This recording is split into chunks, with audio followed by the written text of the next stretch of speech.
Can you hear me? Today, can you hear me? Yeah. Hey, Sanjay. Hey, good afternoon, good evening. How are you guys? Good, I'm good. Okay, very good.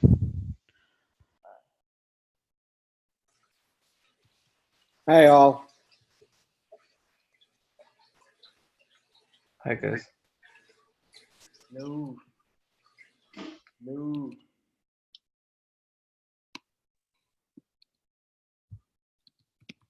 Hi everyone. We're just going to wait for the next 8 minutes and wait for more people to join in before we get started.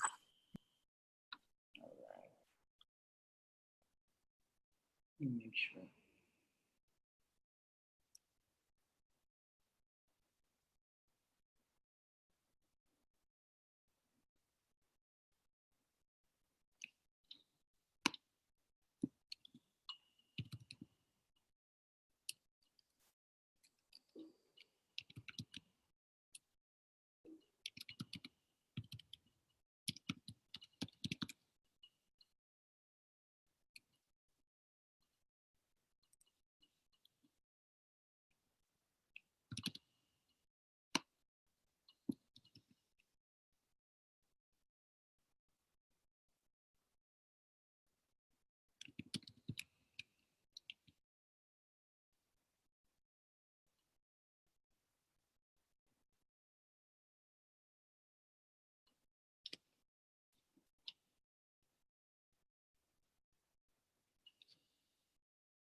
Okay.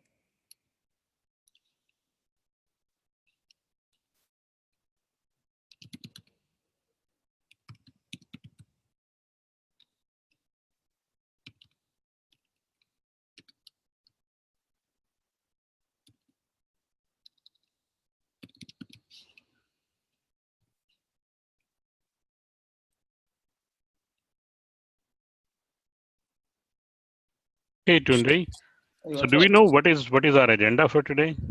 Yes. Yeah, today is going to introduce the topic. Let me quickly guess.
Let me share my screen.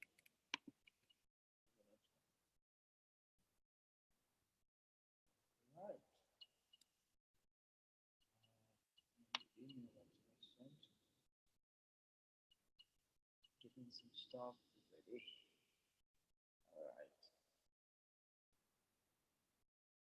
Present.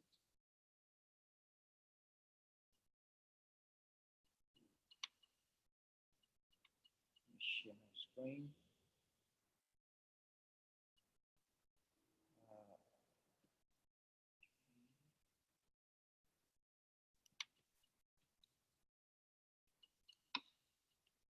All right.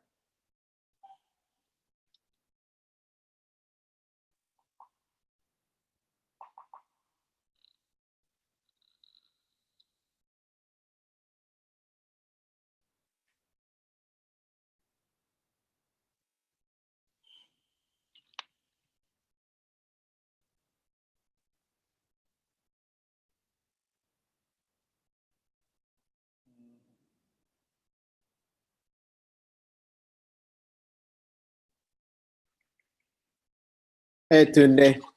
Hey, hello. Uh, I have a question. Do you have the previous video? Because I missed the last two, no, the last one. The one from the previous meetup, right? From the last Yes, meetup. yes, the last one. Yes. All right. So one thing, we did not make that video publicly available due to some reason, but uh, can you message me on Slack and Okay, I can share that with you? sure. Okay. No. Okay. So how is everyone's week? How is it going? It's good. It's good. Yeah. Can I see my screen? Yeah.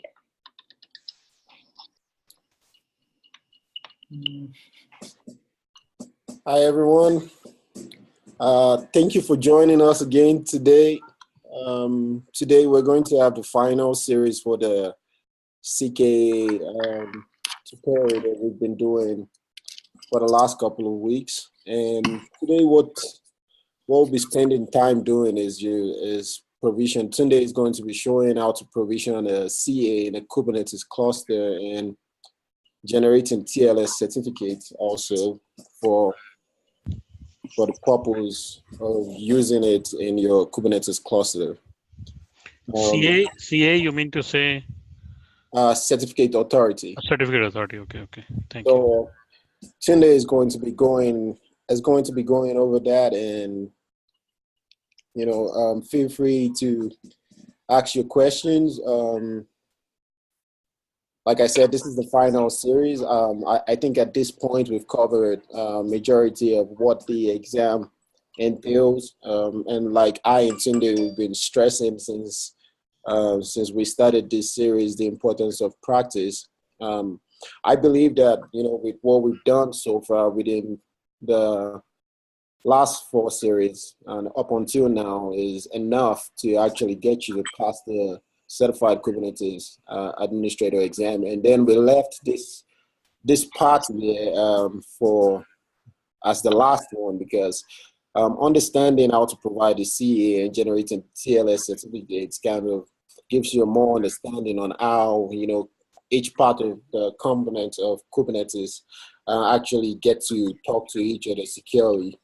So today, Tunde is going to be doing justice to this and explaining how this is done. So let's just get started. Let Tunde take over from now. All right. All right. So now let me share my screen. All right. Let me share my terminal also. New share. Going to be sharing desktop 2. Okay. Now what I'm going to be doing is I'm going to be using this instance, right? Now, in this tutorial, I'm just going to do a very, very simple walkthrough. This walkthrough is going to allow us to understand different components of Kubernetes, right? When you create a cluster, you can easily create a cluster using Kubeadm, right? For example, For example, if you go into your cluster, if you go into your cluster, excuse me.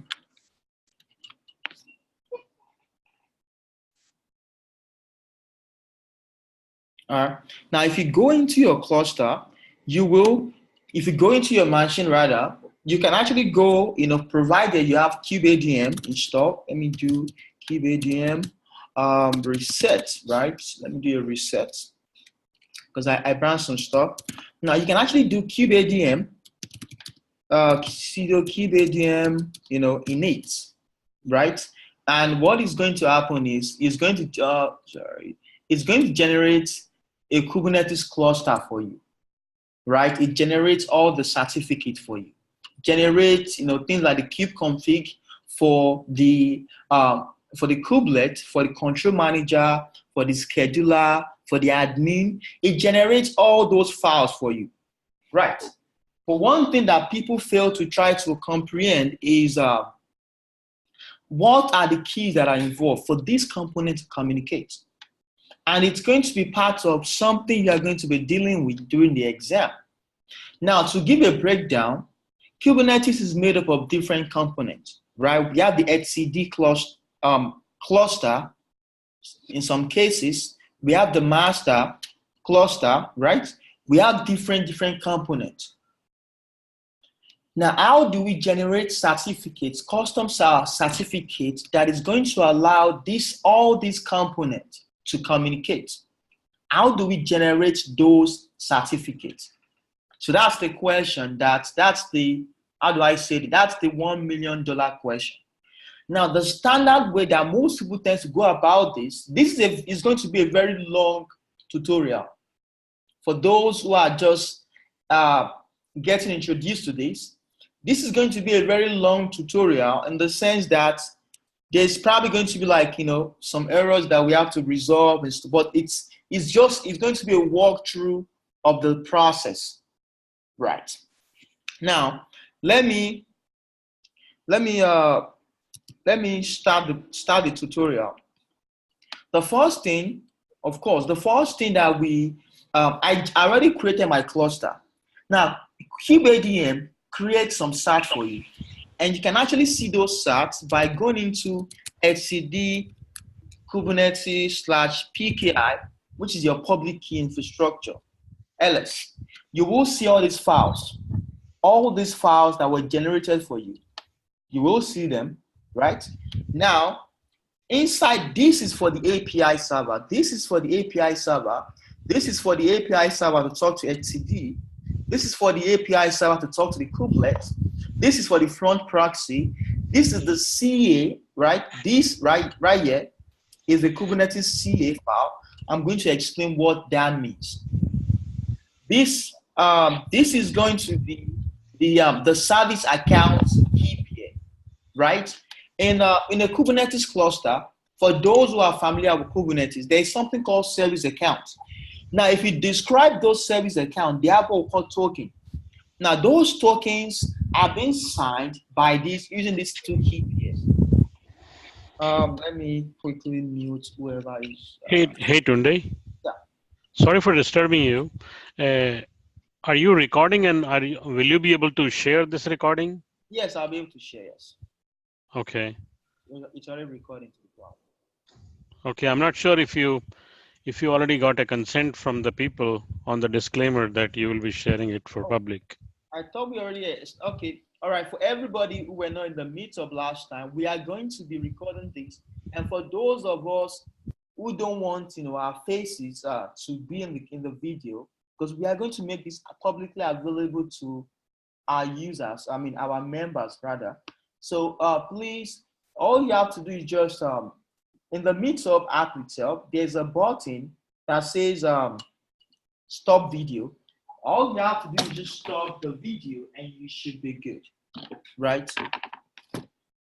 All right, so now the next thing that we need to do is, let's continue. So the next thing that we need to do is generate these keys. The question is, how do we generate these keys? What do they mean themselves? Are they something that is relevant to a particular situation? What is their functionality? Now, these are the keys for all the components for the Kubernetes cluster. For the etcd, this is the key for the etcd. Okay, I got it. Why is my is disabled. Okay. So, for some reason I'm not able to type. Okay. Oh, there's a disconnection. Oh shit. Excuse me. There's a disconnection on my VPN, and so you will not be able to connect. Okay. All right. Sorry. I think something is wrong with my network. All right. Sorry about that.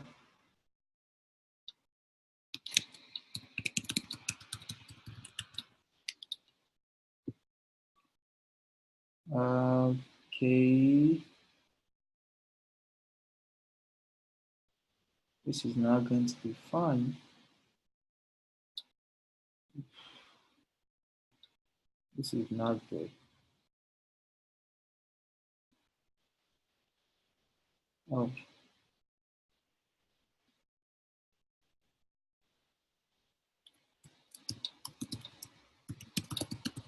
Sorry about that.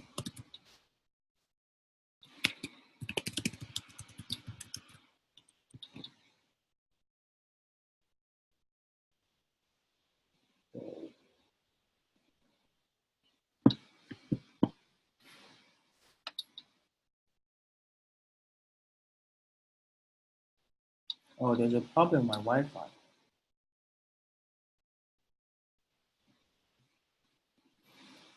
Sorry about this.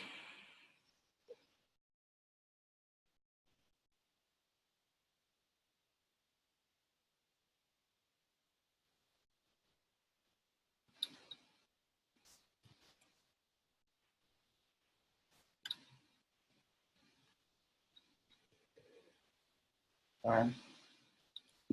I think I'm going to disconnect.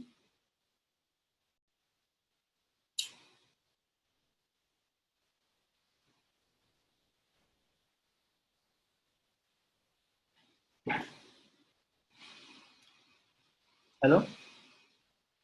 Yeah, I think I got disconnected. We can hear you. Oh, okay. Yeah, I got disconnected from my VPN. Sorry about that. I'm using a VPN instance, so I need to be on this VPN to actually communicate. All right. All right. I think something was wrong with my Wi-Fi earlier. So let me. All right. Why is this happening to me? No. Uh.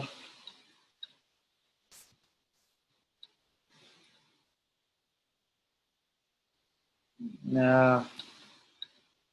I'm already connected. What is going on?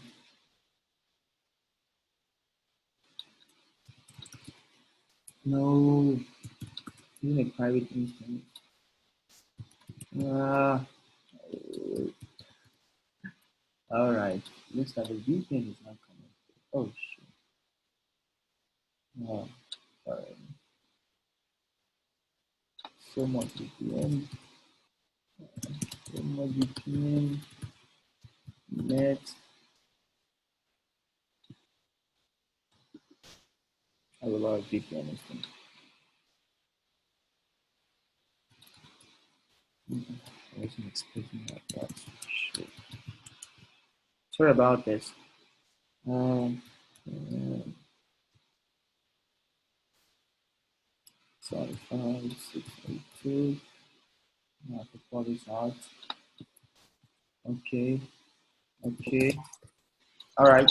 So we are back. Sorry about that. So the problem was I lost my connection. Right now, let me go over what I was talking about. So we have different components in Kubernetes, right? We have the etcd cluster. If you go here, you will see etcd Kubernetes. We have the etcd Kubernetes API. Now you will see these are the keys. These are the keys for your etcd, right? This is the CA key for your etcd, right? This is the private key. This is the SAT itself. This is the health check client key. Now this is the peer key for talking among the peer. This is the server key, what actually like communicating, right, from a server perspective. So these are different kinds of key. Now in your one of the questions that you probably get or that you may run to is they will test your knowledge on this. How well do you understand this? So I'm trying to go over some of the components of this part to make sure that to give that brief introduction on how do I say this? Generate SSL, this SSL SAT for your Kubernetes cluster. So we are going to be generating each of these keys and we are going to be placing them in this particular folder so that they could be used to set up our cluster. Now let's start the process. I actually came up with a draft of the whole step, which I'm going to make available after the tutorial. Which I'm going to make available after the tutorial, rather. So. Sorry, you said draft of what? I make a draft of a blog, like a kind of blog that guides you on how to do what I'm about to do right now. Okay. Now, one question, Tunde. What is the use case? I mean, you already have these keys there. Yeah. So why do you want to generate them again? Can you explain that, please? The reason why is so that you can actually understand the process, right? The goal is for you to understand it, how to generate those keys, what CA means, what KPM means, what does this mean, right? How do we generate them? What tool do we use? So that's what I'm trying to do right now. Yeah, that makes sense. Actually, I think that's a good idea. You get a more comprehensive understanding of it. Yes, it's very easy to set up your cluster with Kubeadm in it, and boom, you're good. Right. Now it's very good to do that. But the problem is most people, even I, did not understand some stuff that Kubeadm does for you behind the scene. So that's why I'm doing that walkthrough. And also in your certification, it's one of the process that you are going to be dealing with keys, right? We are going to be tested on your understanding of the public key infrastructure of Kubernetes in your exam. So this is going to be a very good introduction to that. Now, I'm going to show you a very, very good resource. Okay. Oh. All right. So let me show you my draft. It's a very, very awful draft in the sense that right now it's not like pretty nice, but I can do that. I can fix that. All right. Where are you? The pages, the posts. All right. Let me. Okay, installing. Blah blah blah. All right. Let me just publish this. All right. For those of you who do not, let me share this link with you guys in the meeting. Where are you? The chat room. Yeah, the chat room. Okay, Zoom. Yeah. All right. Chat. I just pasted this in the chat room, right? So that's what I'm going to be doing a walkthrough of this. I'm going to be using this as a walkthrough. Now, the first part, if you look at that blog post, the first part is it tells you most of your key that you're going to be dealing with is going to be on the master. The master is going to have the API server. The one that uses most keys to talk to others is the one that actually uses that is the API server. The API server talks to most of the components. For example, the API server is the one that talks to etcd. Remember, etcd is a key value store. It stores the object in the cluster. And the guy that sends it those information is the API server. Your kubelet talks to the API server, right? Your scheduler, right, talks to the API server. Everybody talks to the API server. So the API server is going to be dealing with a lot of keys. Now, to make this a very simple process, I'm going to start with generating the etcd keys. Now, before I explain that, I'm going to explain the concept of certificate authority. Think of a certificate authority as the one that establishes trust between a party and the other. Right. For example, if you are, let's say you are kubelet, and you are presenting me the API server with a particular key. How do I verify that? So you are trying to tell me, please verify me and verify that I am who I say I am. So that that's how we use the public key infrastructure to do that kind of trust, to establish trust between those components. So the kubelet is presenting that client side like, validate me. Am I who I say I am? Now, how do I validate that? I validate the kubelet using the certificate authority.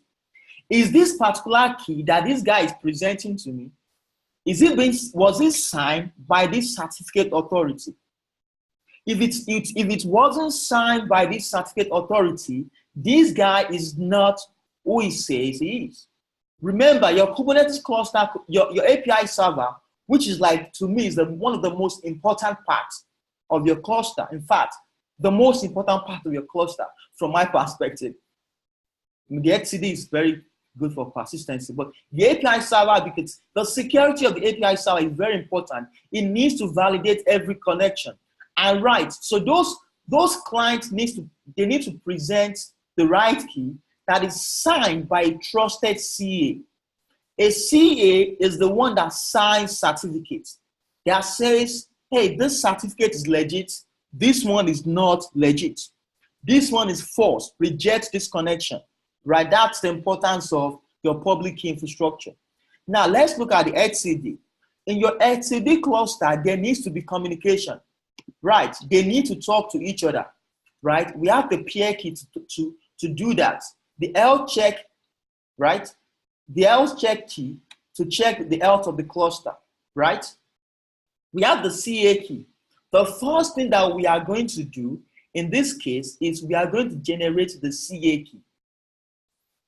The CA key that we are going to use to sign other keys. The CA key, that's the key that we are going to use to sign other key. I mentioned before, this is going to be a very boring, long, weird demo. Now let's go ahead and generate the CA key. Most Kubernetes deployments don't just generate CA key for etcd. What they do in most cases is generate what we call the root CA. Think of the root CA as the master CA. Now the root CA is going to have other CAs that signs keys. I'm the root CA, call me Mr. A. I have other CA called intermediate CA, call them B, C, and D. For example, this could be one of the B, C, and D. And we are going to generate this guy from the root CA. Now, what we can do is, let me make a directory in my home directory. Let me make directory called tutorial.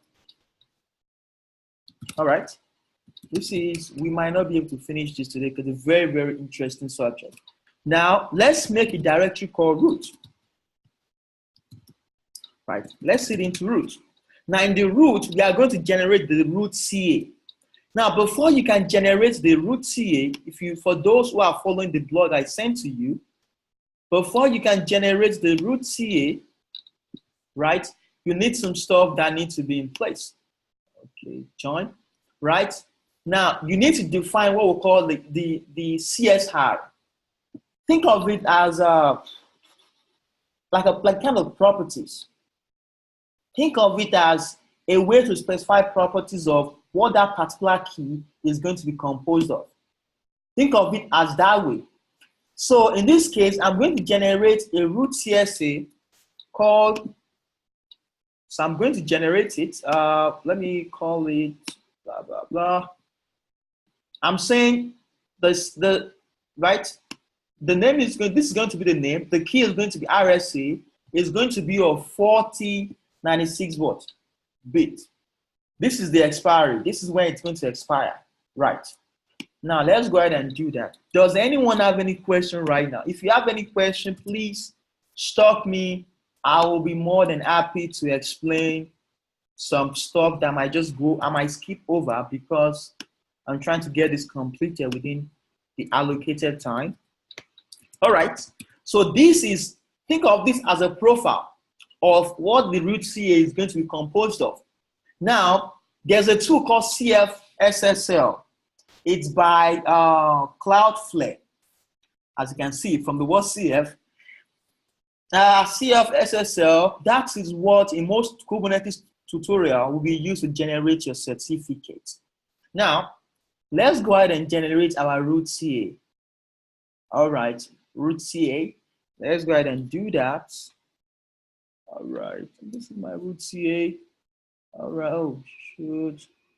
Blah, blah, blah. Init CA. All right. Flag not defined. Maybe pressing the wrong flag. All right. Okay, what am I missing? I'm supposed to copy this right. Oh, I missed something. Sorry about that. The command itself, gensert. Now you see why I've not published a tutorial. Okay. All right. So I'm saying generate a cert, right, with this particular profile, right?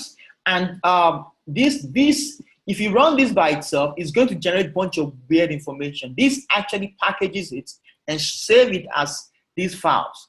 So what this does is it generates the key, the root key, right, and the root cert itself, and also the CSR. This is the JSON file that was passed in. Do you have any question? Yeah, so what's the difference between, let's say, the PAM and the key PAM? The key PAM, right? This is the cert itself. This is the private key. This is the certificate. Okay. This is the private key, right? This is the most, usually in production, you don't want to generate this online. Generate it locally and transfer these guys. You generate it locally. You can use this guy.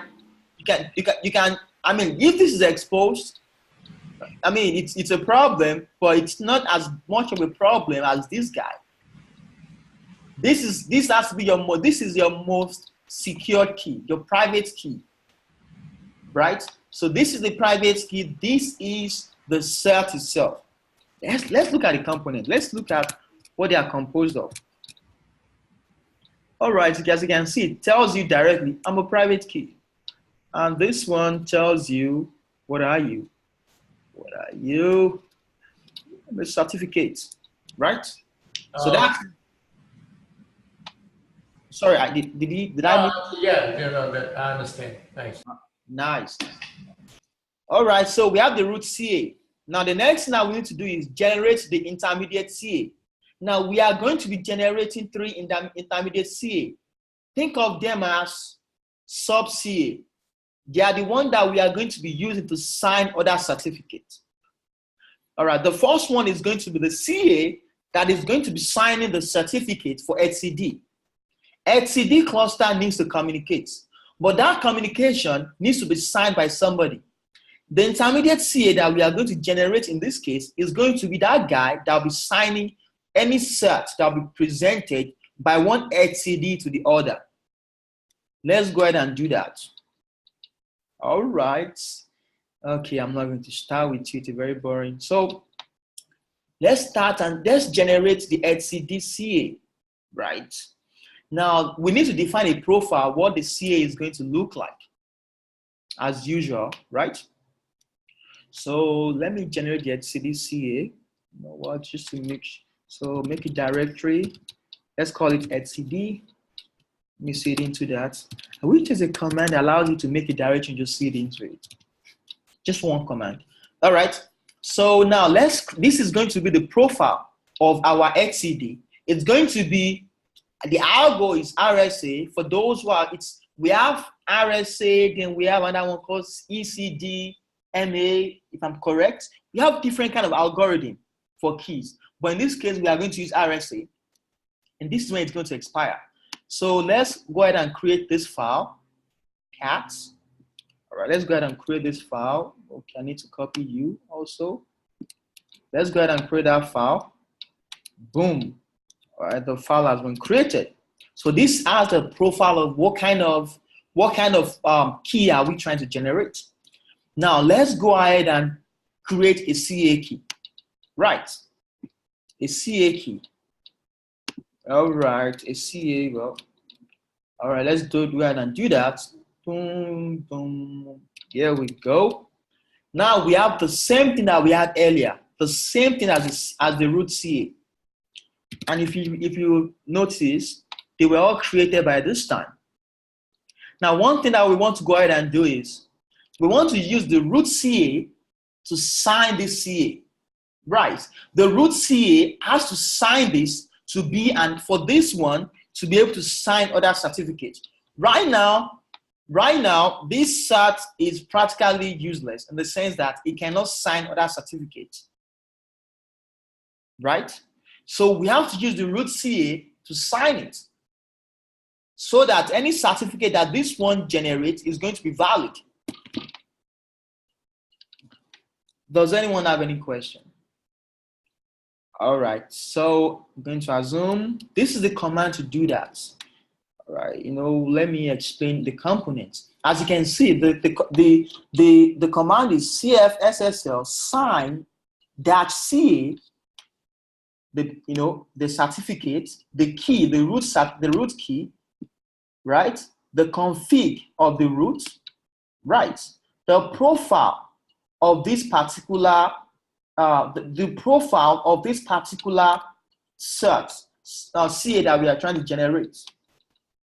The profile, remember we made like a bunch of profile before. The profile, I don't think I explained that part. Let me val root.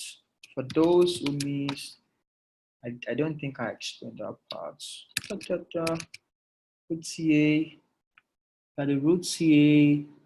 Let's see, I did not generate all the profiles. I'm just going to copy and paste. Sorry. I have this file that has everything in it. So let me go ahead and cfssl. That's all these profiles. So let me see. All right. Now the profile for the root CA, I missed that. Now I have to include that in the tutorial. Now this is the sample profile. This is a sample profile. Okay. All right. For those who are not, I'm going to be providing this resource on the chat room. I'm going to be providing this. What is the chat room? The chat room. Okay. That is a very, very, very, very good repo for. Most of I used it itself as a guideline. That is a very, very good repo to do as a walkthrough if you want to do this by yourself. Now, this profile itself, right, tells you, think of a profile as a way to define types. Yeah, I'm trying to find a very good way to explain it. So to define types and functionality. For example, in this profile, right, we have this profile called intermediate. That means this certificate is going to be a profile intermediate. And some of the things that this particular cert is going to be used for is for signature to sign, for digital signature, for cert sign, for its I'm trying to find a very good way to actually refine this guy. Think of it as a way to define types. That's how I think about it. A way to define types. What type is this certificate? What is it? What is its functionality? Right. So in this case, our certificate is going to be of profile, or think of it as type intermediate, with this set of functionalities and this set of properties. Okay. All right. So let me go ahead and do that in the root. I did not do that. I was supposed to create that before. All right. So that is that config file. All right. Now you. This is a very all right. That's not what I'm looking for, dude.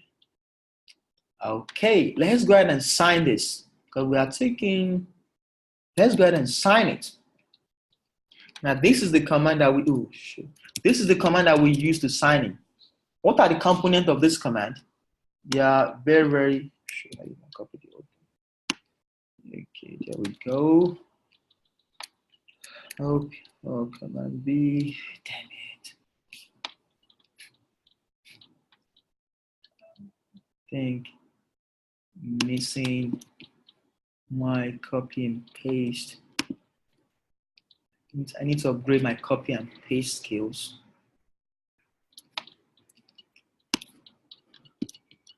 I need to go for some copy and paste classes.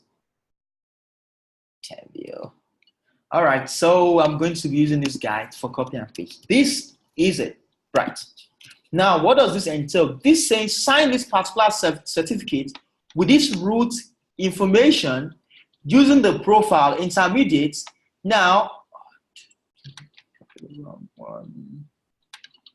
Why am I copying the wrong one? All right, this is for the. That's not for it. This is for one for etcd. All right. Why am I copying the wrong one? Okay. All right. This is to sign etcd. Okay.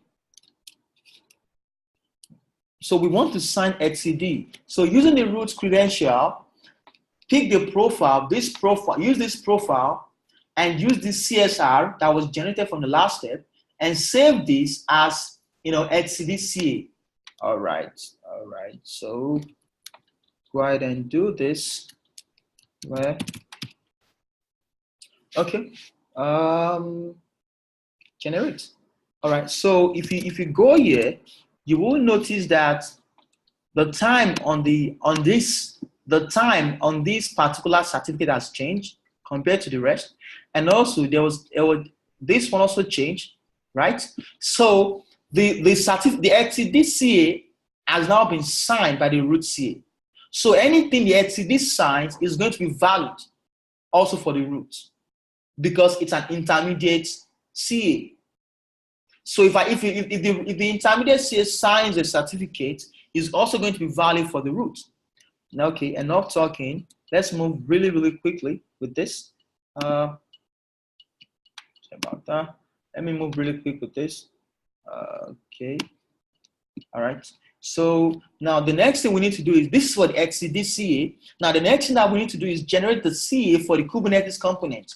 All right, let me quickly move through that. All right, make a directory called Kubernetes. All right, so cd into that directory, please. Okay, now we need to generate the same thing that we did earlier, the same thing, trust me, the same thing, right? Exactly the same thing. Think of this as we are defining what kind of properties the CA is going to have. All right, okay, thank you. Now, one thing that we need to do is we need to generate a key from this particular,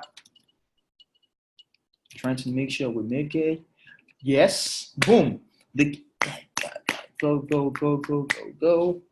All right, and please be done, please. All right. So our set have been generated. The private key, the set itself, the CSR. Now let's go ahead and sign this particular key. Let's go ahead and sign it using the root CA. The same process, nothing special, the same process. Please, if you have any question, let me know. All right, so it's the same thing, passing the root CA information, passing the CSR that was generated from the last step, you know, pipe this out to a CF SSL JSON, and that will allow us to sign this certificate with the roots. Oh God, can you just, all right. All right, it's been signed. As you can see, you will notice the same thing. You know, the CSR was changed and also the time was changed. So this has been signed by the root CA. Right. Now the last component that I'm still, right, the last component that we need to sign is called, the front proxy. Right. One thing is I'm still digging into all the functionality of front proxy, but I can't really give you a authoritative like explanation of what this key is being used in the Kubernetes component. This is something I'm still trying to research. Right now, I couldn't find any good documentation on explaining what each of these components actually does. I went to CoreOS website. They gave me like all this blah, blah, blah information, but I still can't give full understanding or full, how do I say this?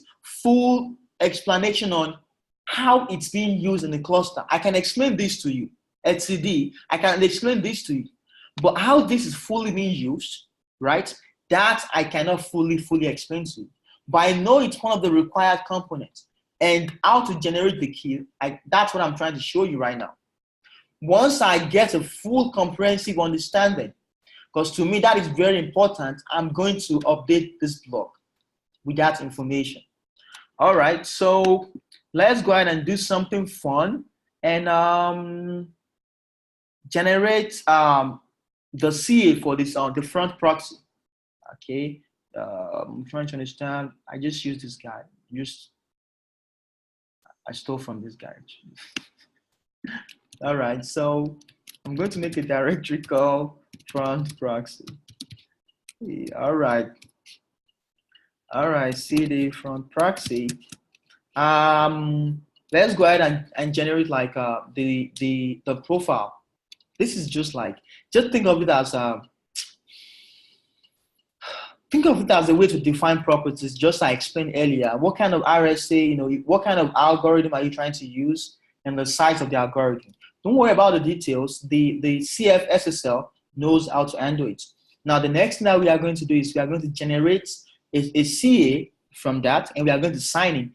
The same process, the same thing. It's just like repetition. All right, so let's go ahead and generate the key from this guy. And where are you? All right. It's not a lot of documentation on this online. And most of the documentation is very, very weird to understand. All right, so this has been generated. All right, so Kubernetes from blah, blah, blah. The C has been generated, the CSR, and also the private key. Make sure nobody touches your private key. It's like opening door to them. All right, so now we need to sign that particular private CA, that was this key that was generated. You sign it. Let's go ahead and sign that certificate. This guy, let's go ahead and sign it. All right, it's the same thing, nothing special, just another process. You are trying to make sure you can be trusted as the root certificate. Trusted as that guy. Yes, you are intermediate, but you are going to be trusted as this guy. All right, let's go ahead and do the process. Okay, it's been signed, as you can see it. Now we have all the CA. Now somebody may ask me, why do we need all these different CA? It's very easy. The problem is, if something happens and your Kubernetes cluster gets compromised, if someone is able to obtain the CA that you use to sign all your how do I say it? To generate all your API server keys. If I get my hand on that particular private key, I'm going to be able to do a lot of stuff, generate stuff, you know, make myself trusted to your cluster.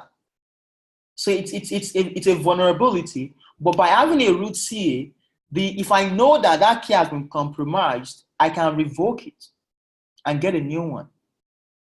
But if we don't have a root CA, right, then I have to go and, how do I say this?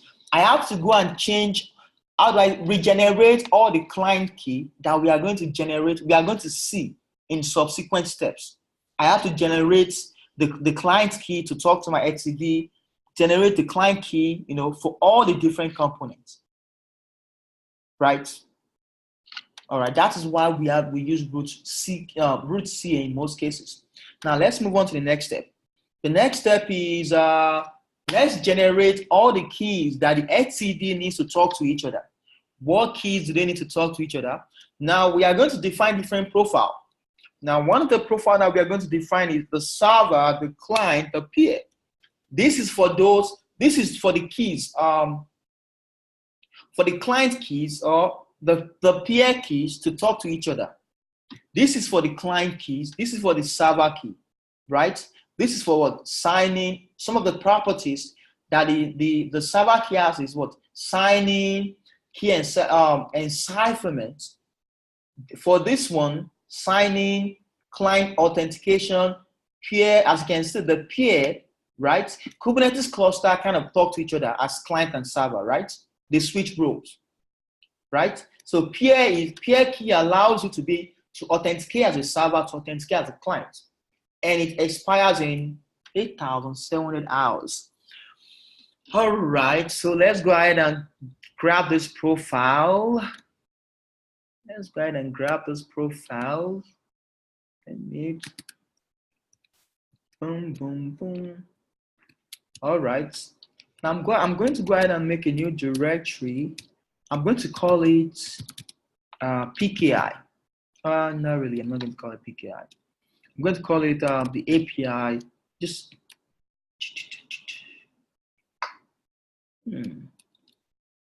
let me call it PKI.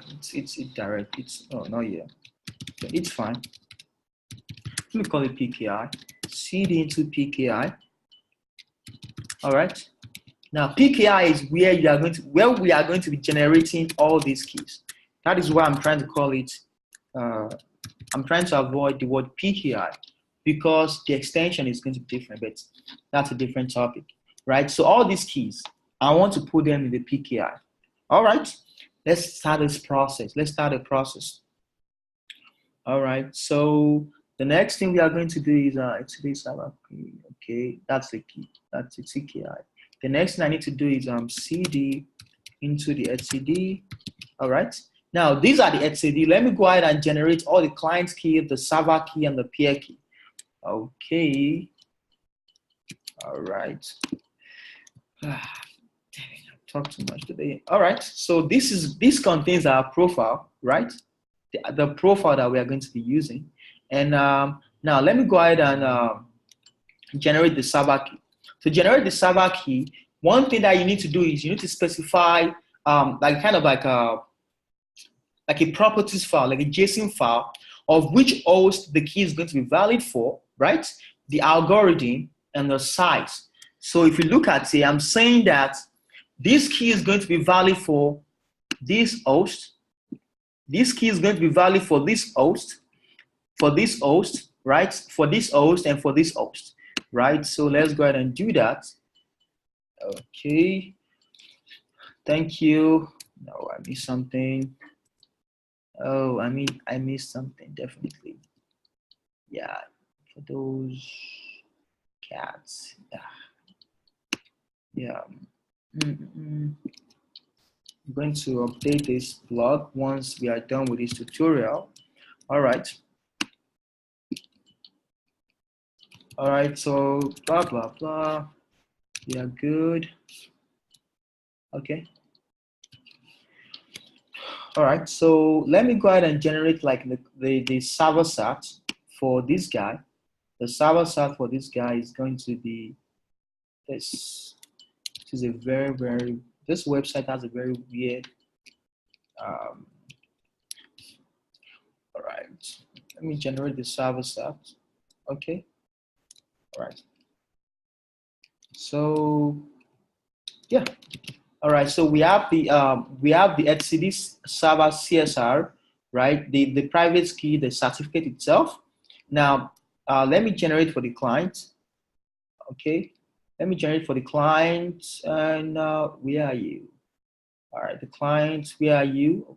Okay, let's do the peer first. Okay, let's do the peer. Remember, we have three things to generate. We have the client, we have the server, we have the peer. Okay, okay. Now let's go ahead and create one with the peer. Oh, all right. All right. The same thing, the same process, nothing special. The same process. The key has been generated for the for the peer, as you can see in this case, what, right? The private key, the SAT itself, the CSR. All right. We don't really care much about the CSR, but now this is all we need to generate for. No, we need a client. Oh, I'm going to generate that later. Let me go ahead and just generate that. The client for the API server to talk to the client.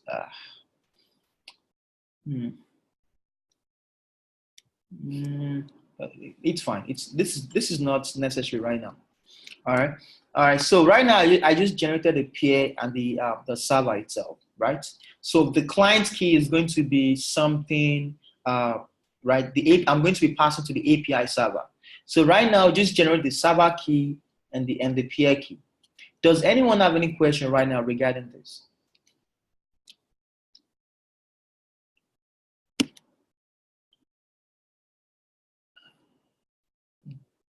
So no question?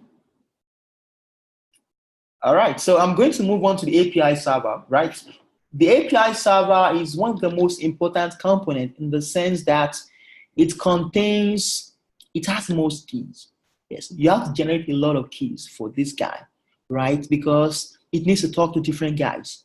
Now, the first thing that we need to do is generate the key, right? The key for the API server itself, right? Let's go ahead and define this JSON file, right, for our CSR.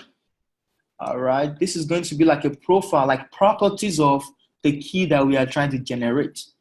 Let's go ahead and do that. Let me see it into. I think do I have API server created already? No. A directory called API server, please. Okay, cd API server. All right. All right. So now let's go ahead and nobody cares. Now, one thing that we are going to do is also generate the profiles. How do I say this? Remember, this defines the properties for your CSR. This defines what kind of functionality, what ability, the key that you are trying to generate, the cert that you're trying to generate, what property, what ability is it going to have, right? So this is what defines that. And you can actually get that by, now let's define that for the API server. The Kubernetes here, config, blah, blah, blah. We don't need this. All right. Log is not. I'm going to have to be structured. Okay. Boom, boom, boom. Okay. All right. Here we go. Now the next thing is let's go ahead and generate all these stats after. Okay, I think I already have this, but it's fine. Okay, there we go. Does anyone Can you hear me? Yeah, I can hear you now. Okay, let me ask you one thing. So I see that the time you're defining in these keys, 8,700 hours, which is approximately 1 year. So the reason we are generating these keys because in production these keys expires every year. Oh, the reason why we are generating this key, no, you can put any time on. You can put like the next 10 years on. Right. The reason why we are generating these keys is just that we can establish like secured communication among different components. Those keys, right? Those keys themselves are used to validate or to establish trust between the components. Now, the time that you see on this key tells you how long those keys are going to be valid for. So this could be valid for, I don't know, you can change from 1 year to the next 10 years, right? How do I check that what is validity for the keys which I have right now in my production environment, which I created as a part of the Kubeadm init bootstrap? Sorry, I'm trying to understand it. So you want to check how to see how long that key is going to be for, right? Yeah, the existing keys I have Okay. in my cluster. That one I don't know. I think you probably have to check Stack Overflow for that. I've not done that before. Okay. I think there's a command like an open SSL command that tells you how long a certificate is valid for. I can't remember it on top of my head right now, but there's an open SSL command that you pipe your cert to open SSL, and it will tell you how long that key is valid for. Okay. Yeah. Or that's cert rather. All right. I know this is a very boring step, guys. This is very, very boring. Nobody should ever do this in their life. Please don't. Just use Kubeadm. But there are some situations whereby, right, you can run into a situation whereby if you check your journal CTL, it will tell you could not validate connection, untrusted connection, right? These keys was not signed by the same CA. Those kind of error messages, for you to be able to troubleshoot them in your cluster, you need to understand how these components are being generated. That's the point of this tutorial. It's not to bore you. Trust me, this is boring. Nobody should do this in their life, right? But sometimes as a DevOps guy, you need to understand how Kubernetes works in the background. Because trust me, it's not a lot of documentation on this. And most people tend to have problem with Kubernetes the hard way. So that was why I kind of like wanted to like go through this. And most of the time that you are going to be setting up your cluster, you are not going to be using, I'm very sure you are not going to be, I hope so, that you are not actually using like, doing it Kubernetes the hard way when in your production environments. So you probably have to use tools like Kubeadm, right? So this cert is understanding how certificates it works is very important. And also when you are trying to set up like things like multi-master etcd cluster, multi-master control plane, how the certificates, how they work, the knowledge is very, very important for you to be able to successfully do that. Right? So this is the point of the tutorial, right? All right, enough. Let me, have I generated the key? No, not yet. All right, so let's go ahead and do that. This is the key for the, all right, this is the key for this guy, the API server, I hope. All right.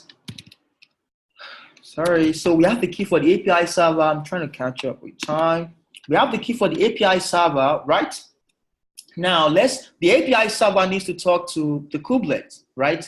It needs a key for that communication between the API server and the kubelet. All right, we need to generate that key.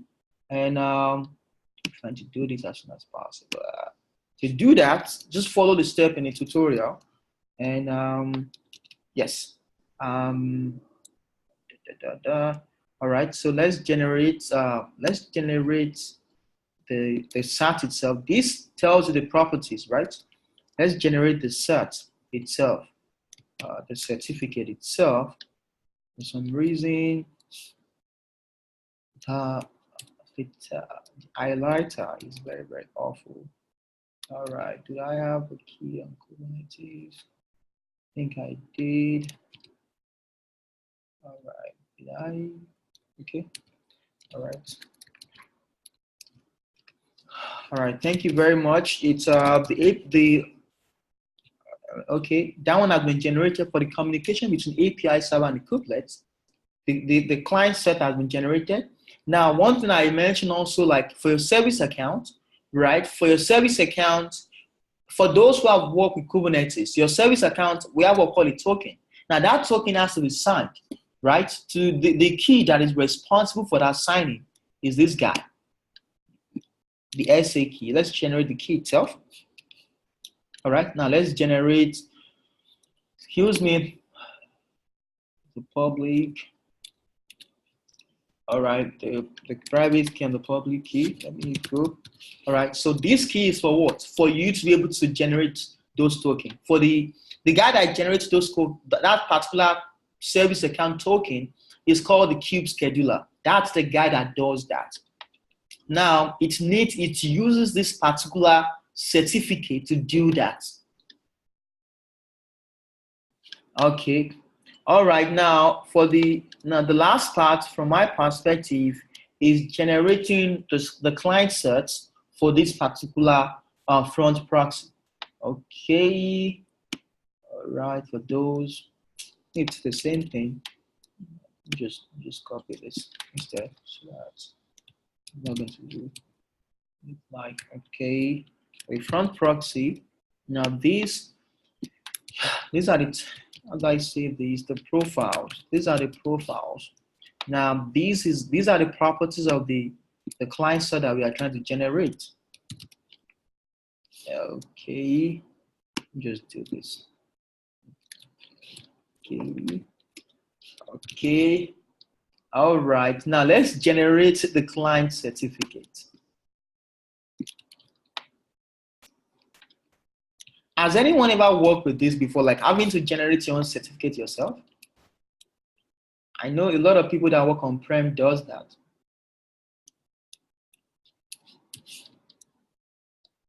Okay.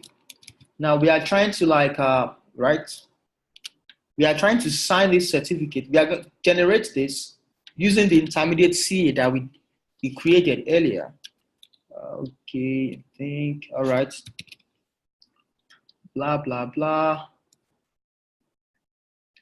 I'm trying to make a hard stop at least thinking 7:30. All right, so we have all the, now we need one more for the API server to talk to etcd. Here we go. Try to talk to etcd. All right, organization, as you can see, it's starting to change, right? This is what we call organization. O represent the organization, right? It's going to belong to like a system master. So blah blah blah. API server etcd for the etcd to talk. All right. So this guy, I'm trying to get hashed up. Try and take your time. All right. Now this guy, right? We are generating this particular client key for API server to talk to etcd from the etcd CA. Right. Remember, the CA for etcd has to sign it. It has to sign it, or else it's not valid. Right. So that is why we are passing in that CA. It has to, excuse me, it has to sign it, else. All right. So so that's been generated. Excuse me. Now the one last thing, the else check. Same thing for the else check. We need a cert for else check. Imagine we need a cert for else check. I did not know that before, walking through this process. A cert for else check. So it's always good to look under the hood of what is going on. Right. Okay. Okay, now here we go. Okay, I'll check. And you, okay, it's a lot of certificates. As you can see, right, the service account to front proxy, the etcdl check, the kubelets client, the etcd client, those are the certs that the API server is going to be using. Now, the next thing that we need to do is move those certificates to the right location. That's one thing that we need to do. If you check Kubernetes PKI, you will realize that these files, they are named in a certain structure, right? They are named in a certain structure. For example, any of those certs that we generated, none of them is called .crt. This is the cert. This is the key. So those certificates have to be renamed to match what Kubeadm expects. Okay, that's the next step. Does anyone have any question right now?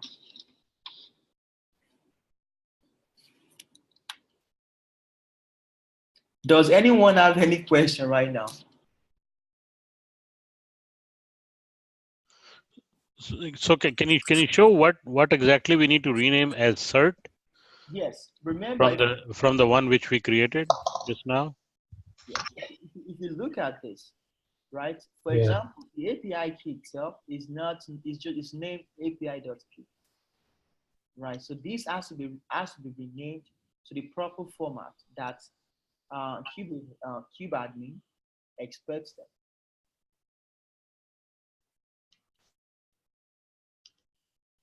All right. Okay, so the next thing I'm going to do is I'm going to, for example, let me make a subdirectory called okay. I already did that. I already had this place.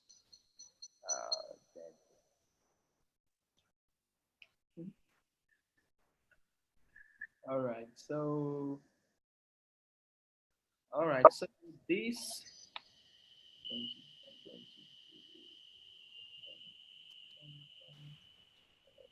I'm going to do going to move going to move current Kubernetes.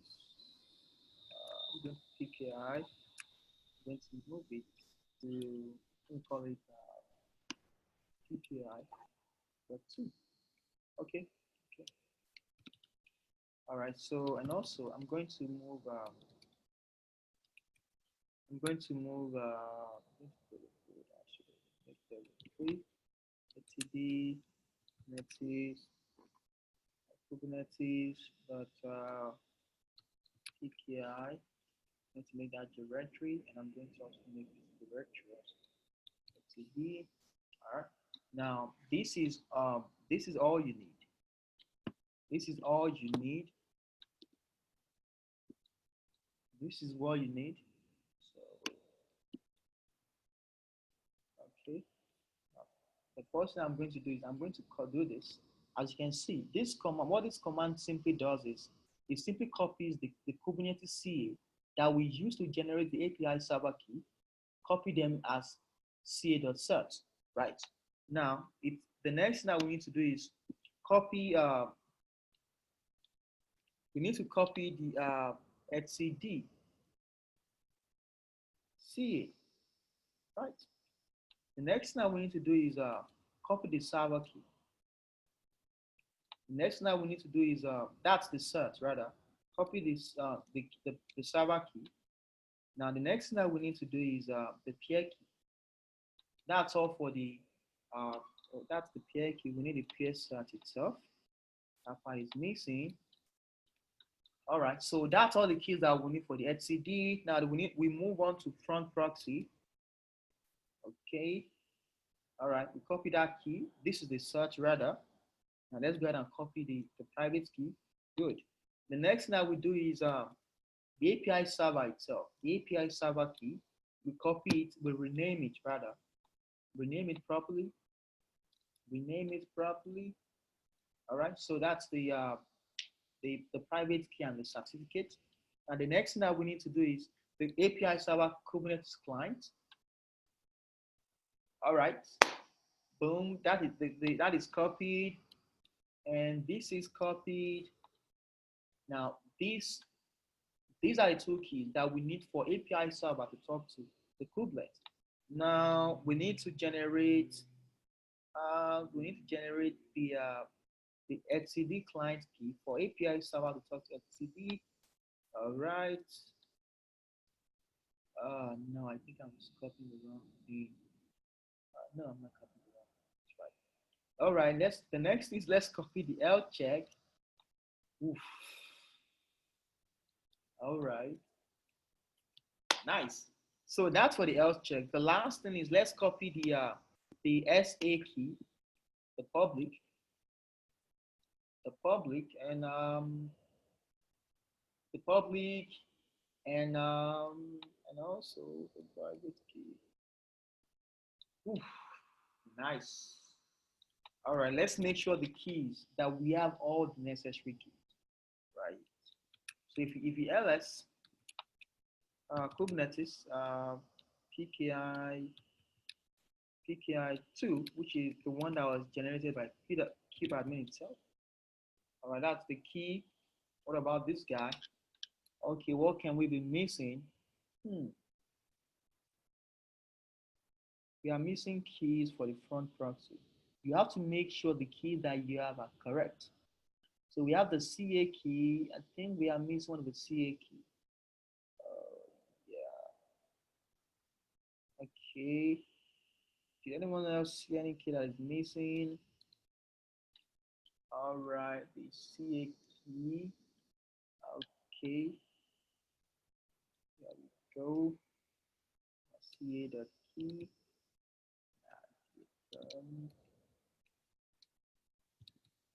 All right, CA. CA. You're missing the front proxy client, right? Not the front proxy. Yeah, I'm missing the front. This one, as you can see, I'm missing the front proxy. I think the client, yes.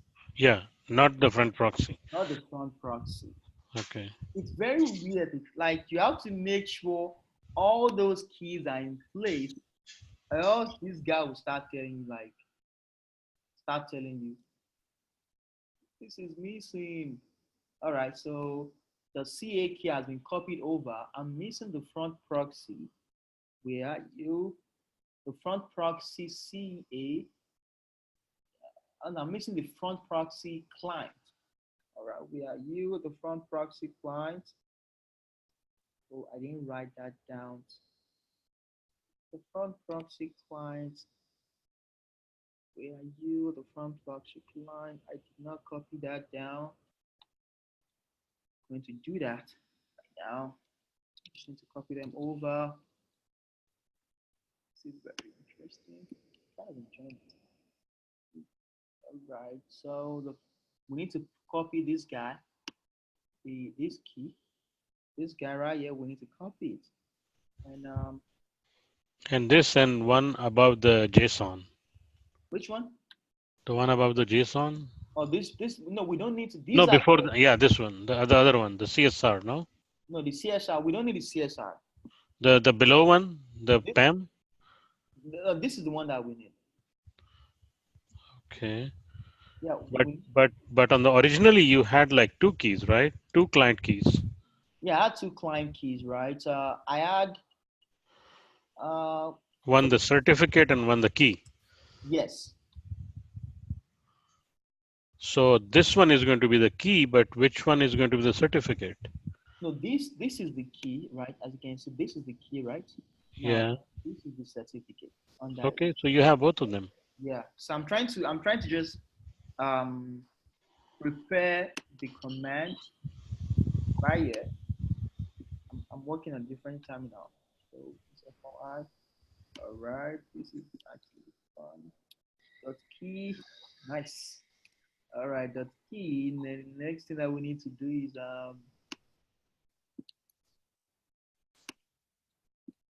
all right. All right, dot CRT. There we go. All right, here we go. I think, yeah, getting there. What else can we be missing? What else can we be missing? All right, let's compare them again. LS, this guy, the original PKI. What else can we be missing? This is the original PKI. We have, I think we have everything. Think so, except there's something like L check. Oof, the L check. Yes, we are missing the L check. Nice. No, you have the health check. Where is it? You have it. You have in the. You copied Oh, it. The original didn't have it. oh yeah. I have that. I have the L check. All right, thanks. I'm like partially blind. Now let's go ahead and etcd. Let's see how etcd itself. How is our etcd doing? Oh, the etcd looks good. The L check client needs to be in etcd. That is good. So that guy needs to be copied over to etcd itself. Yep. All right. So, ooh, what to You're missing a key file too. The CA. Yeah. Let me just copy that. Health ls etcd etcd health check dots. Let's copy the key first. Let's copy it to PKI etcd. What? So your name is going to be, you're going to be this guy. Tilla. All right. Oosh. Oof. Sudo. All right. So this one is going to be, then we need a CRT, which is going to be, all right. So let's see. That's the one that was generated by Kubeadm. This is the one that we are generating right now. Are they the same thing? Yeah. All right. Okay, nice. So now one thing that we need to do is we need to tell. Turned you're still missing one key. Which one? The CA dot key. Yeah, thank you. Sorry. I know. Nobody should ever have to do this live, please. No. All right. Yeah, this is not fun. This is not fun. All right. But it's good for the understanding. Trust me. No, yeah, that's true. That's true. For a guy that'll be managing a Kubernetes cluster, it's not a matter of if something is going to break. It's a matter of when is it going to break. And hope I'm not the guy on call that time. All right. So let me copy the etcd.ca, right? So that's going to be in my the CA key. Yeah, needs that. All right, etcd.ca key. That's going to be this guy. Okay. All right. So I'm having a feeling that something is going to throw a fit. All right. etcd. Okay, etcd. Yay. Yay! I know. Now we need to tell this guy to use this new cert. Now there's a way to actually configure Kubeadm through a config file. Now var cluster. Okay, look at this. If you look at this config file, right?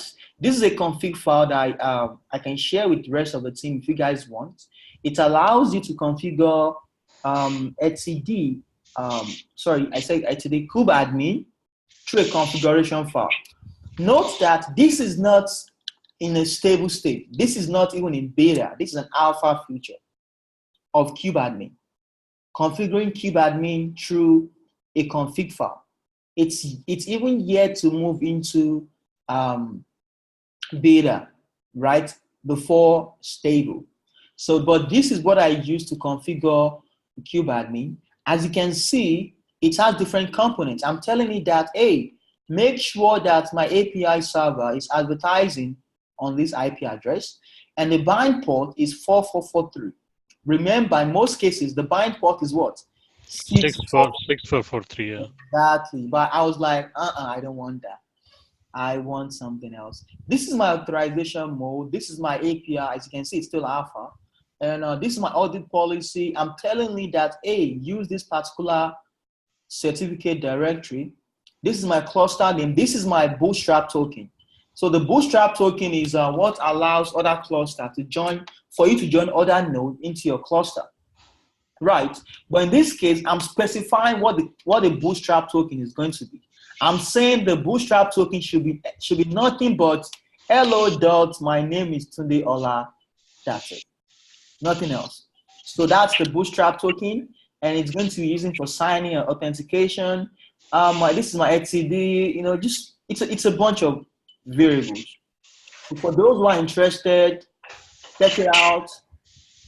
I'm going to share this with the team. If anyone wants to look at this config file, please let me know. I can share with the team. Yeah, this is going to be interesting. So this is something today. If my cluster got messed up and I don't want to do a bootstrap and initialize a new cluster altogether by deleting the existing one, so this will help me just change the IP and some stuff and bootstrap the cluster with this config file. That's what it is about. Yeah, the advantage of having this is you can check this into version control, and if something goes wrong for some reason, you can look at what you passed in the last time. For example, let's say one of the DevOps guy, you know, in the process of setting up a cluster, jacks it up, right? So you can look at which one that works, and go back to your Git history and revert and apply. Right, so I believe the goal right now is for this particular feature is to be able to version control, and if something goes wrong, just like you said, for example, this guy is using the wrong IP. The guy that was supposed to set up the cluster is using the wrong IP, right? So you can look at what you've done before, what you checked in before, compare it what the guy is doing, and check out the correct one and Kubeadm apply. That concept. So can I also take the dump of my my cluster configuration, which is running right now? Okay. And how do we do that? I think I took a dump. Kubeadm. There's a config. I know there's a config here. I think config. No, not you. There's a config. I think view. No, not that one. Print default value. No, not something that I did. I think it's the view. Not you. No. This is not going to work right now. All right. So once you set up your cluster, right? Once you set up your cluster, I think this is what I use because I Googled it, and on one of the Kubeadm issue, I think this command was recommended to dump it. So I pipe it into this file, then started making like changes. But once we set up this cluster, we will try it and see if it actually works. Okay. We will try it because I think this is what it's one of these command I use. It's I'm very sure it's not print default, it's view, but I can't really see authoritative like run. That's fine. You can ping me later on. I don't want to distract you. So let's focus on the certificate now. All right, now we have everything that we need right now. Well, not everything that we need, everything that we think we need. All right. So one thing I'm going to do is I'm going to make a backup for some reason. Let me make a directory call. Let me just cube sudo copy etcd Kubernetes. I want my PKI. Please, can you please Can you please back it up to this guy? Backup. Just call it backup. Okay. All right. Let me make sure this is right. Let me make sure nothing is jacked up. Okay. All right. So now one thing that we can do right now is if you look at my config file, not you. This is my config file. No, not this is not the one I use. Remove. All right. If you look at my config file, cluster config, you can see I'm telling it to use this particular PKI. So I'm going to say kubeadm, sudo kubeadm. I want you to init the cluster. The config file is going to be cluster.config. All right, let me see. All right, so the port is in use, blah, blah, blah. So because I did some stuff earlier, so what you need to do is kubeadm reset. Now, now you understand why I did that backup. If you do a reset, it's going to delete all those keys. All the keys in PKI directory, it's going to delete them. That was why I did that backup. So yeah, sorry. It's going to delete, it's going to wipe out those keys. All right, so since we did a backup, and we can copy the backup into PKI. All right, so okay. Now No, but why you're copying the backups? Why you're not copying the one we created? No, I'm copying the backup because the one that we created is not in the format that. Look at the one that we created. Sudo cd is the repo. I thought that you want to bootstrap the cluster now, the Kubeadm now, with the new keys we created. No. No, it's the new key that we created. We copied to pick. They were the one. Oh yeah, we copied already. Okay. Yeah, we copied them into the PKI directory. Now, after we copied them, I did a backup. Yeah. I did a backup of that. So that was what I did. So it's still the same key as the one that we copied over, right? Well, we'll see. We'll see. It's going to activate the kubelet. No. Now this is where you wait. Yeah, this is good now. It already accepted all the certificates and everything, you know. Why is it generating a new certificate? It's supposed to use that one. Did I copy it over? No, as you can see, it's generating a new certificate. It's not supposed to do that. That's why it's alpha. Okay. Yeah, I know that's why it's alpha. When I don't care about this. I don't care about this. I want you to use. I don't care about the static port. I want you to use. Sorry, it's supposed to use it. I get So that. Tunde, it might be using it right now. So You might be using it, but it's supposed to tell me that I'm using. Why don't you go ahead and check in the PKI directory whether it's the new timestamp or old timestamp? Oh, we didn't check the previous. We didn't.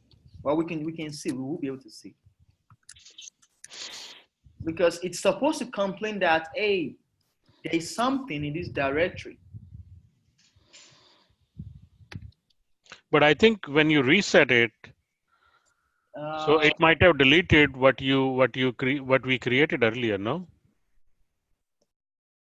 Maybe you first you reset, then copy the new certificates, and then do the initialization, right? Yes. I don't think we did that way. All right. You following me today? Yeah, I'm following you. Okay. I think I copied. So we copied it before initializing it, right? Before resetting it. Yes. So did we copy after reset? No, we copied before reset. Oh, yeah. That's the reason, it's creating them again. So what we can do is we can reset it again, then copy it over the new certificates we created, and then let's try the initialization now. It's supposed to pick it up. That is what it's supposed to do. Right. I mean, I know it's an just like someone mentioned, it's an alpha future. This could be changed, but I think it's something that it's a very, very good step in the right direction. So I think I'm going to let me check this first. Let's check the content of this guy. It should be empty, right? Now Yeah, let's it should be empty now. let's copy over the backup. Let's copy over the backup. All right, let's check the content. All right, it's been configured. All right, okay. Now let's go ahead and init. Yeah, now do the initialize with the cluster config. CA is not a CA. The certificate CA is not a CA. Activating Kubernetes service. All right. Interesting. All right. So what he's saying is like, the certificate CA is not a CA. So activating Kubernetes service, blah, blah, blah, the certificate CA. Now, what does it mean the certificate CA is not a CA? All right. Nothing. Journal, CTL. I can get the blah blah blah. Kubernetes has finished starting up. Blah blah blah. That is not.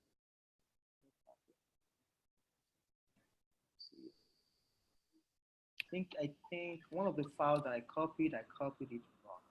One of the CA files I copied is not a CA.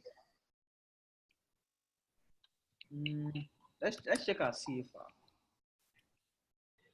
Let's check our CA file.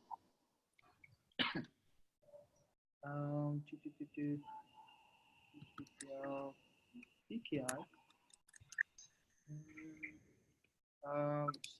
The CA file that was passed through, not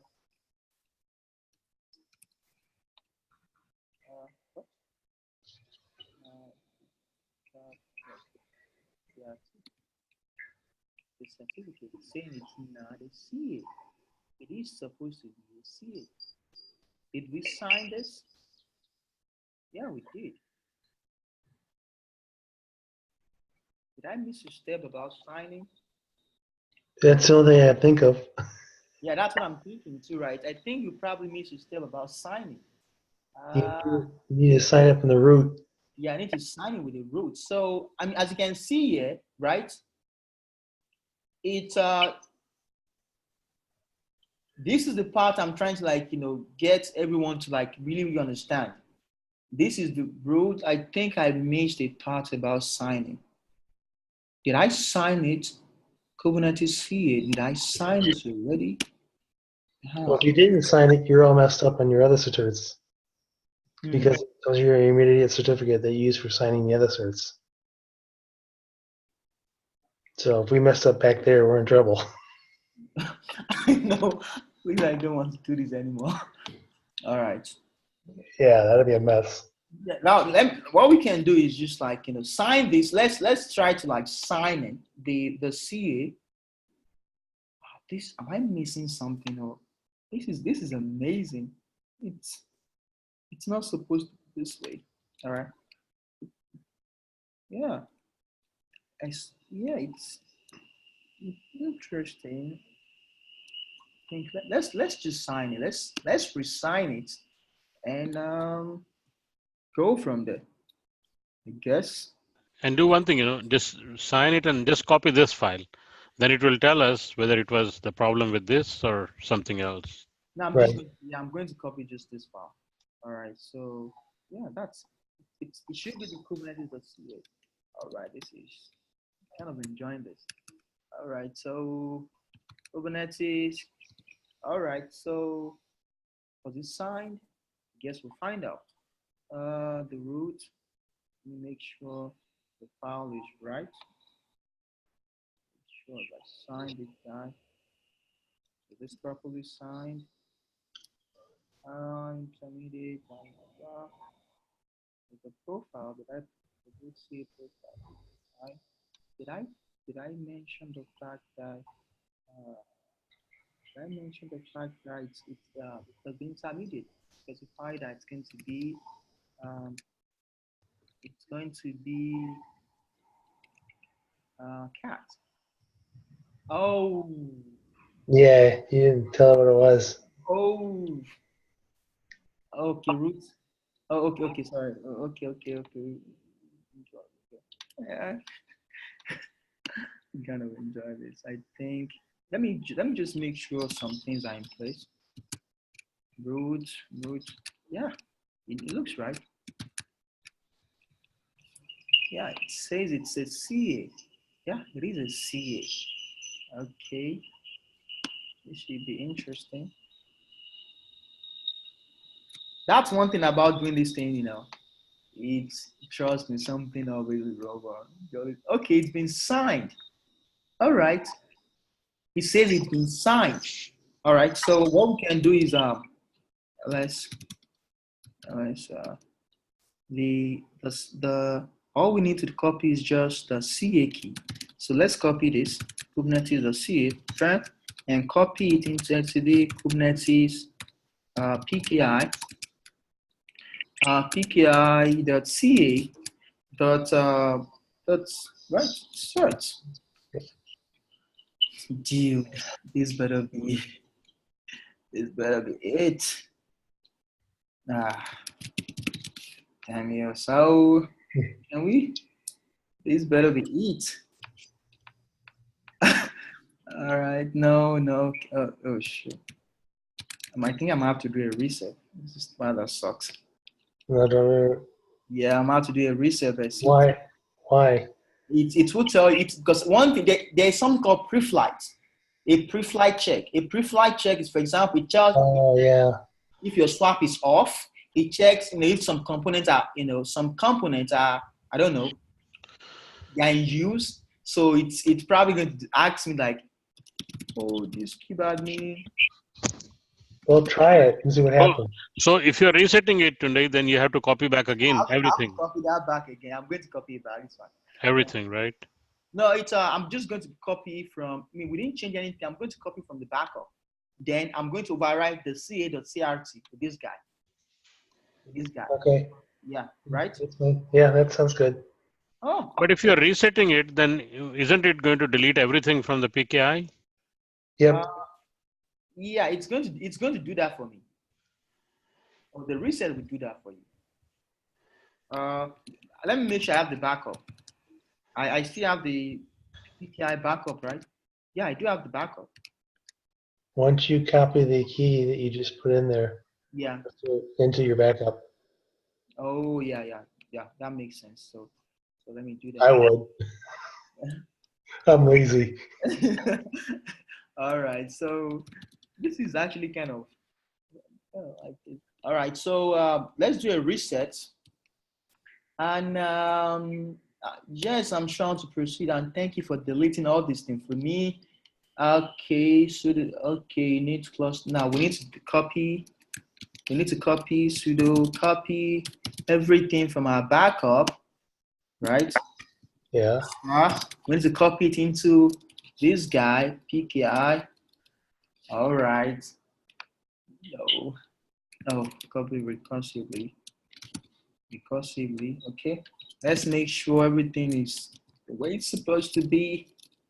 And if it fails this time, guys, I'm not trying to deal with this anymore. I'm going to update the blog and good night. If it fails again. But let's just try it. All right. Kubeadm. All right. Init. Okay. Oh, sorry. Thinking about something else. Config. Yeah. All right. Where are you? I'm using the personal information. Okay. You. For some reason, I always type in hen on this one. For some reason, maybe the config equals to cluster dot config. Oh, let's try this. Ah.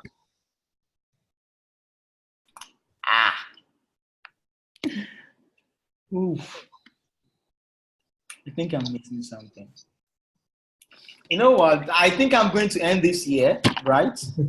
I think I'm going to end this year because we've gone over our time. One thing I'm going to do is I'm going to update the blog with the right. I'm going to figure out what is going wrong. I don't know what else I'm assigning here. So I'm going to update that and I will post a video. I'll make a tutorial about this and post the video in the Slack channel. All right. Yep. Yeah, Thank you this very is much, Tunde. this is one of the challenges of doing this, setting up Kubernetes the hard way. Now, this is one of the variations and one of the ways of actually setting it up. Tunde, I've set this up without using this many keys also, by just setting up just one CA certificate just for the API server and use that for everything. But the challenge with doing this is, in this case, we're creating the certificates and we're doing it with Kubeadm. Yes. Now, this is the best way. I believe, prior to this tutorial, like prior to doing this demo, I and Tunde thought about the best way to actually, explain this. And, because there's really not much information out there explaining how to get this done, because it takes so much time to actually go through the whole bootstrapping process. Now, it was easier to explain this from Tunde's, it was easier for Tunde to explain this because we had the previously created sets to actually compare. That makes it easier for us to actually understand what is going on. And, I haven't seen anyone do this way out there. And it made it easier to understand the steps and the processes. I believe like with what Tunde has done right now and, going through it, and by the time he updates the blog, this should definitely work. So maybe we missed a step, the certificate signing step, and that is why it's throwing out this error. Yeah, I'm very, very sure. I mean, right now, if you look at my tutorial right now, actually, I tried many stuff for this. I tried many stuff. For example, there is a K8, there's a K8 repo. There's a couple of certificates. If you look at that, this one I confirmed it over and over again. It works using one certificate. But using like distributed like certificate, intermediate certificate, kind of make everything complex. But I wanted to do that for the demo, and I wanted to do it live. So that was my first mistake.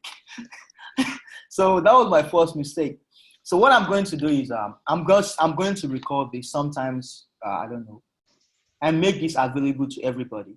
So I'm going to walk through this. I'm going to do the screen recording and walk this through on the blog itself, and also on our YouTube page, on our channel, and post this for everybody.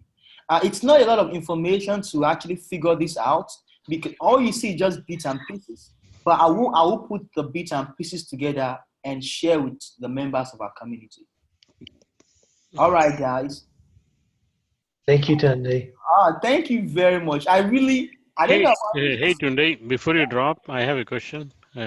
You can summarize whatever you want to do, but just before dropping, answer my question after that. Go ahead. Oh, you said you have a question, right? Yeah, I thought that you want to wrap up first, so that the people can drop. No, okay, sure. All right, right now, we have like a couple of announcements that is going to be coming up most likely this week, right? We just need like a concrete confirmation that is going to be coming up this week, and we will share with everybody. And also, we are looking for, this is a community. We are looking for people that have expertise in, it's not just Kubernetes. I want us to, to extend into things like Prometheus. Prometheus is going to be the big thing, right?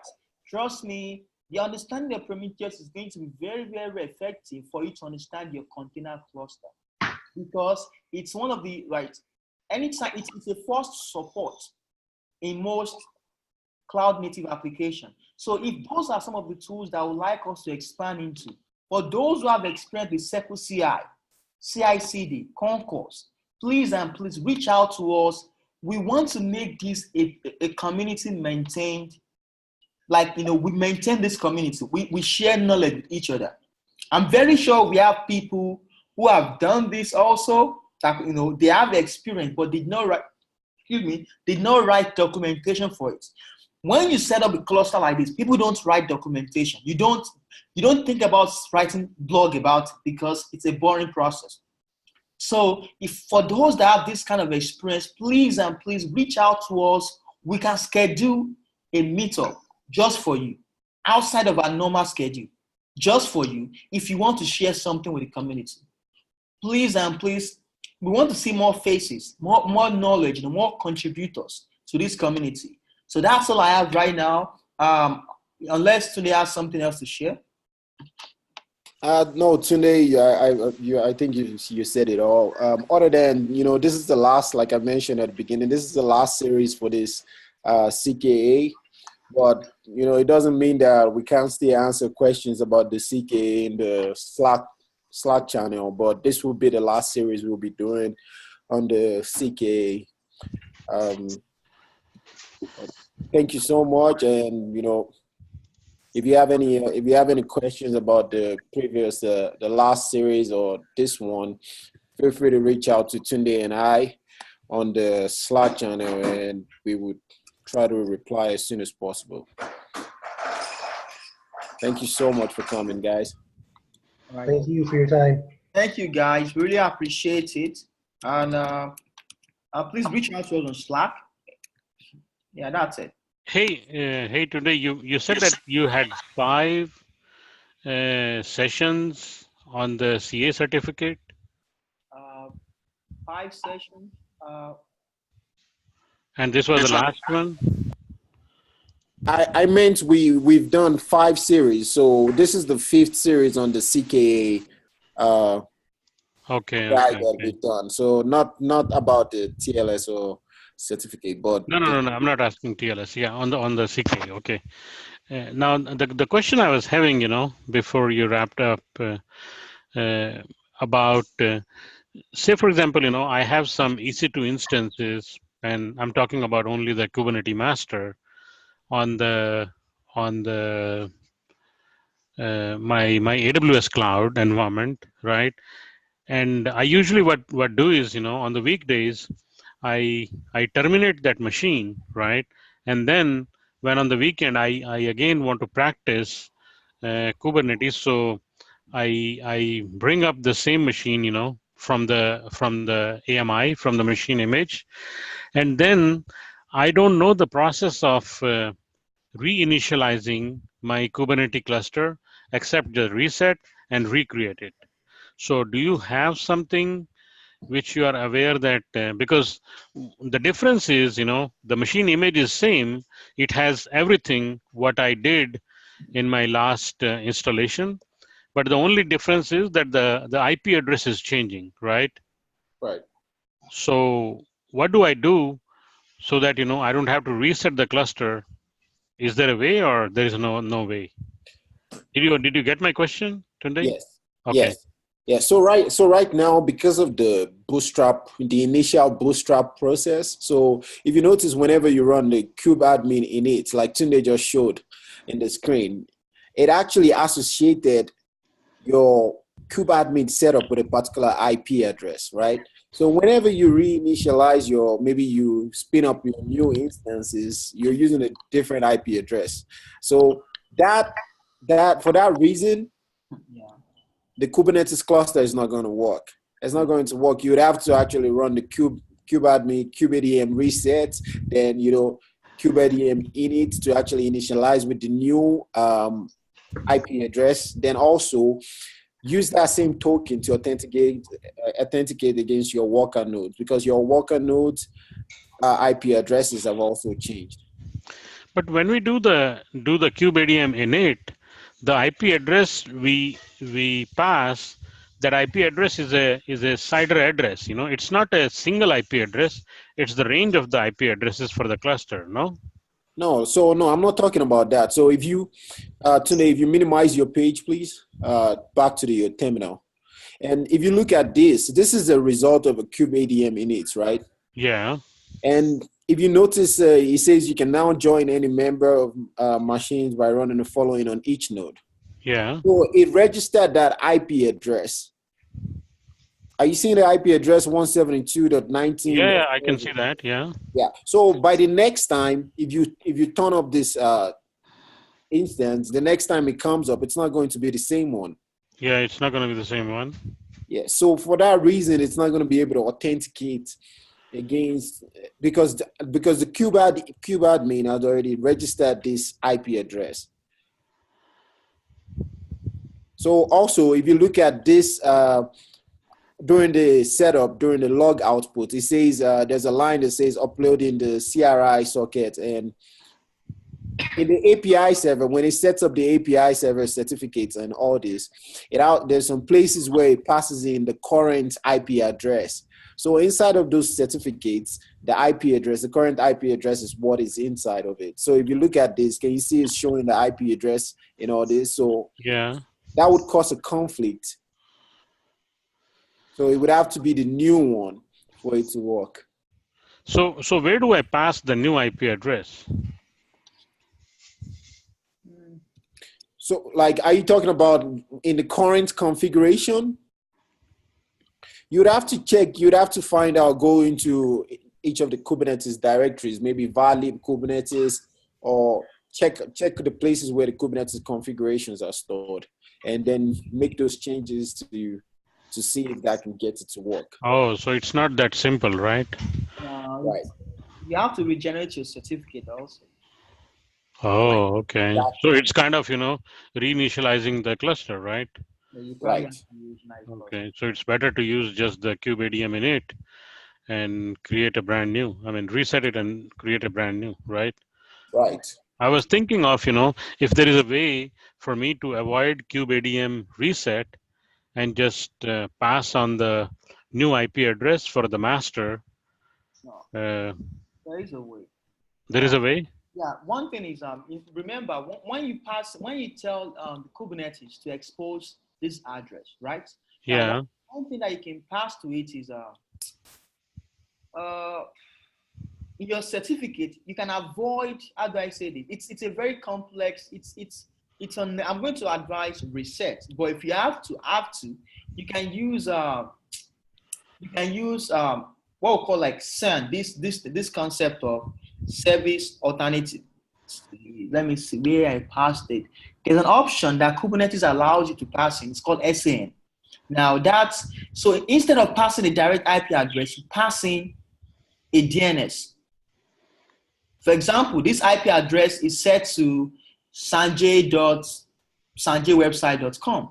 So when this certificate is being signed, it's going to be signed for that particular DNS, right? So later in the process, all you have to do is update that DNS to the new IP address. Because, but one thing you have to make sure is the advertised address is going to be that endpoint. I don't know if this makes sense. So let me template this out. So we have I read about this. So what you do is inside the certificate, instead of 772.19.0.1, you simply create a DNS called sanjay.web.com. Right now, inside your SAN, right? You simply, what you can do, you simply pass in this particular, DNS that accept any kind of honor connection from the certificate. How do I explain this? This particular DNS is a valid host name. That's what you are saying. This is a valid host name. This is all you are saying in this particular place. This is saying this is a valid host name. This is a valid host name. This is a valid host name. So all you have to do is include this guy in the list of valid host name. And so anytime, so your certificate is going to be generated with this particular endpoint as valid. So what you need to do is, let's say next time you log into your cluster, your IP changed. So all you have to do is upload your Route 3 record or your DNS record to the new endpoint without Kubernetes making, noticing that something changed. But you have to make sure, though, I've not really tried this, passing a DNS as an advertiser address. I've not done that before. I mean, I'm just reading based on my research, what I research. Mm-hmm. You can just try it. I'm going to find the link and send it to you. What about like I mean, after creating all those certificates, Okay. then you did a Kubeadm init and you pass this config file, right? And if I change the IP in this config file, I should be able to initialize my cluster without doing a reset, right? You have to do a reset. You still have to, if you change the IP address of this guy, right? You are going to do a reset because everybody will, for example, they will try to talk to your API server. For example, your HCD will try to talk to your API server. Your kubelet will try to talk to your API server and will realize that, hey, I'm talking to a different IP address. What's going on? You see? So there will be a conflict. So then the confusion about then what we created, the new certificates today, right? Mm-hmm. If in a real production situation, Mm-hmm. if my certificate is compromised and I'm forced to create the new certificates, then I have to ask all my worker nodes to join the Kubernetes cluster or the master again. Is that true? So if which of the certificate is compromised? Like earlier, when you was giving a reason that why we are creating these certificates, because there could be a situation that one of the HCD or API server certificate got compromised. So Okay. we want to recreate the certificate, right? That's what the Oh yeah. reason used. Oh yeah. The one I explained earlier about the fact that the reason why we use intermediate CA, so that let's say the Kubernetes CA that you use to sign the API server keys get compromised. So what you need to do is revoke that particular key. Yeah. So you revoke that key, right? Uh-huh. You are going to revoke that key. So that key, anything that key is used to sign is not going to be valid. So if I steal your intermediate CA, if I try to use it to generate a key, the validity of that key depends on what the validating CA says. I'm just going to say just regenerate. Sanjay, just regenerate it. No, I can regenerate it. But my question was that when I'm regenerating the keys, do I need to ask all my worker nodes to rejoin the cluster, or they should be okay? If you regenerate the key, they have to join the cluster again. So this is a problem then in production, right? I mean, this is basically a big outage, no? Yeah, If but yeah. I mean, one thing you can do is you reuse the same token, right? They don't. I mean, you can reuse the same token. If you reuse the same token, then I don't think you should have a problem. The token is what they use to validate and join the cluster, right? So if you reuse the same token in this case, right? So if you reuse the same token, it should be good. Okay. Let me try that. Let me validate it, and I'll get back to you. All right, sir. No problem. Yeah. Let me validate that. Okay. No problem. Yeah. So, okay. Will you be able to share this this config.conf file with us? Cluster.config? I'm thinking about it. So I actually made that available. Actually, I think I added my Git repo. My gist, one of my gist is Yeah, if you can share your Git repo link. yeah. Can you share on the Slack channel or maybe on the chat room Yeah. today? The link for your Git repo.